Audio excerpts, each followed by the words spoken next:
19:59 or anything under 20 minutes for a 5K is great. The 20-minute barrier is a goal for so many people, but to reach that, it requires structured and consistent training and a clear pacing plan. So yep, you've guessed it, that's exactly what we're covering today.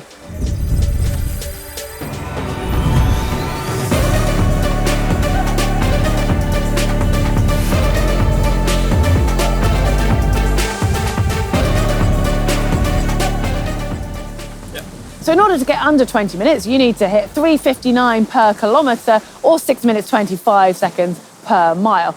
That's the simple part, but it's the preparation that is going to be key. And this is where the hard work is going to have to go in. So we're going to dive straight in and look at the training structure that you're going to need.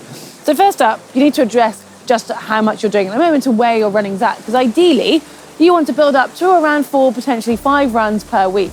However, if you're nowhere near that and say you're only on about 2 runs a week, you need to build up to that gradually. For the sake of this video, let's imagine you're comfortable with 4, maybe 5 runs a week.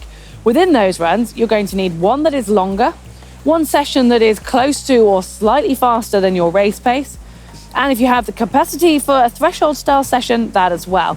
And then around these key pillars, you want to look at adding 1 or 2 easy runs to build up that base mileage and help with the active recovery. All right, I want to keep this video specific to that sub 20-minute 5K goal. And as a result, the sessions are based around those target times. So you can almost see these sessions we're about to cover as mini goals in themselves. And once you're comfortable hitting those times and hitting those amount of reps, you know you're going to be ready to run a fast 5K. So some 5K pace sessions. First up, 10 to 12 lots of 400 meters. Your target pace for these will be around 88 to 90 seconds or 128 to 130 per 400, taking 40 seconds rest.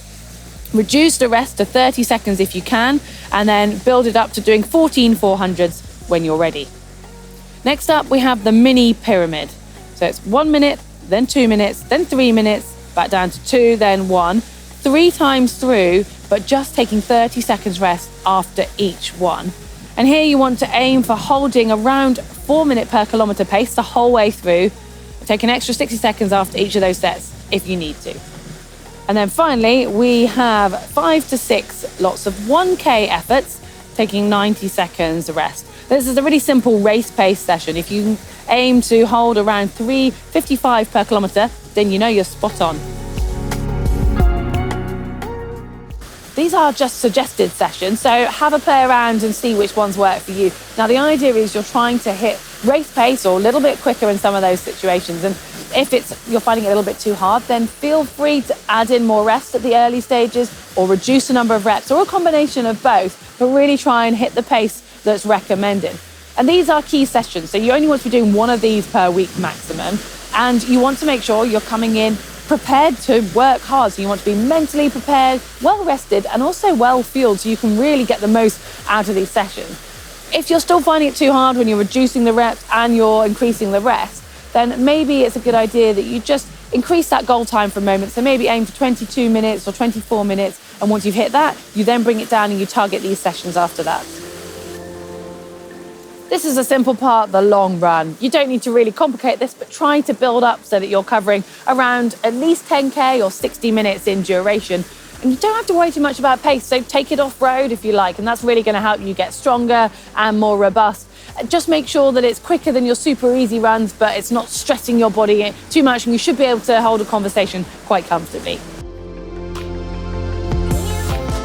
Then you've got the threshold session, which sits somewhere a little bit slower than your race pace, but quicker than your long run. So it's a pace that you should be able to maintain for 30 minutes upwards. Or to give you an idea, if you were talking to somebody whilst running, you could say 3 or 4 words at a time. It's often described as being comfortably uncomfortable. Well, with that in mind, here are a few suggestions for some sessions. 2 lots of running for 10 minutes at your threshold pace with 3 minutes super easy jog recovery in between.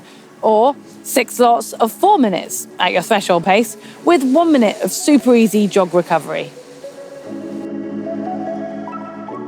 And don't stress about getting in a threshold session and a race pace session every week. Because if you are feeling a bit fatigued or the mileage is adding up, then look at alternating doing one week and one the other week, because they're still going to be working similar systems.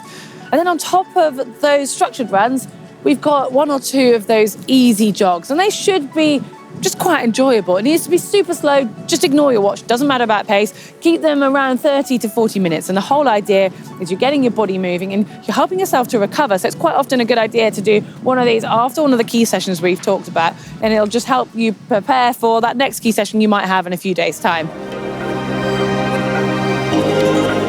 You know the pace that you need to hit, but realistically, courses aren't always flat and conditions aren't always perfect.